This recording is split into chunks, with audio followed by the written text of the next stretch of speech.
Thank you very much, Mr. Secretary. Our next speaker is Mr. Wyatt, Mark Wyatt, who was here this evening. Mr. Wyatt here. And so I'm sure you've heard before, Mr. Wyatt, but just to remind you, you've got 3 minutes. You'll get notice when you get to 2 minutes, and then we'll have an opportunity to ask you further questions afterwards. Thank you, Chairman. Committee members, thank you for your time. I would like to echo Sarah's comments. We obviously welcome the resolution that passed unanimously. Thank you for that. However, the Oakleigh scheme needs guaranteed long-term funding. It provides care for the most vulnerable and disadvantaged children in the country, without exception. Like Maple the Oakleigh children, the Acorn children, are almost impossible to manage. Almost impossible. Books provides the only opportunity for families with sufficiently skilled staff, sufficiently dedicated staff who know our children, and just as importantly, who our children know. They operate in an environment which is safe, which is secure, and is stimulating and enjoyable for our children. We can't just take our children to the local playground. You've seen and heard many of our children are not mobile, and many of those that are have very, very challenging behavioural difficulties. I took my son to the local playground at Whetstone Park earlier this year, a few months ago. There were fisticuffs in the sand pit. He's only 8.5, but he's non-verbal, he has, as I say, very challenging behaviours, and he does not know how to respond around other children, whether those children have learning difficulties like he does, or whether they are normal mainstream children.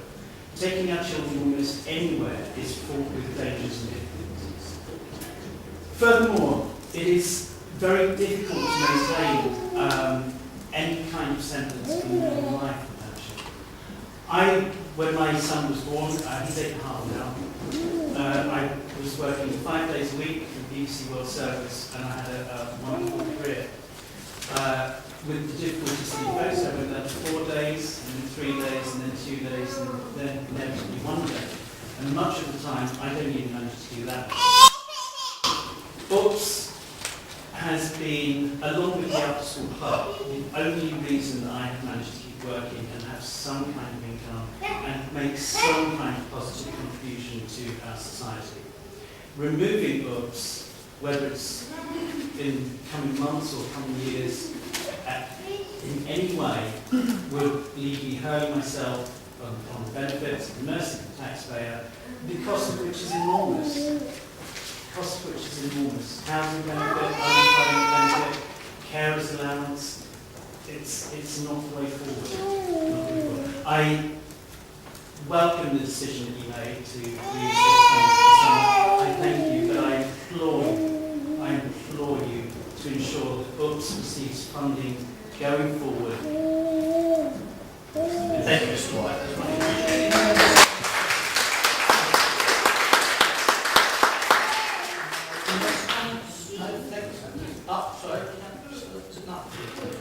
That's much appreciated. Thank you very much, Mr. Wyatt. That was a very poignant, very, very well spoken piece. We've received a report this evening in which the national picture, the national economic picture has been given to us. I have in my hands here a Children's Services Budget Proposal consultation in which they lay out the need for cuts to the Children's Services budget. Now, this all seems to be by way of justifying to residents that some amount of cuts are required and these types of services may be necessary to cut. Does that in any way justify to you cutting services of the form that Oakleigh receive or Maple Down? Thank you for the question. No, it doesn't. I think it is incumbent upon council, it's incumbent upon any council to provide for the most vulnerable people in society. Our children are there. Thanks, Mr. Wyatt. Any other comments? Thank you very much. Thank you very much, Mr. Wyatt. The next speaker is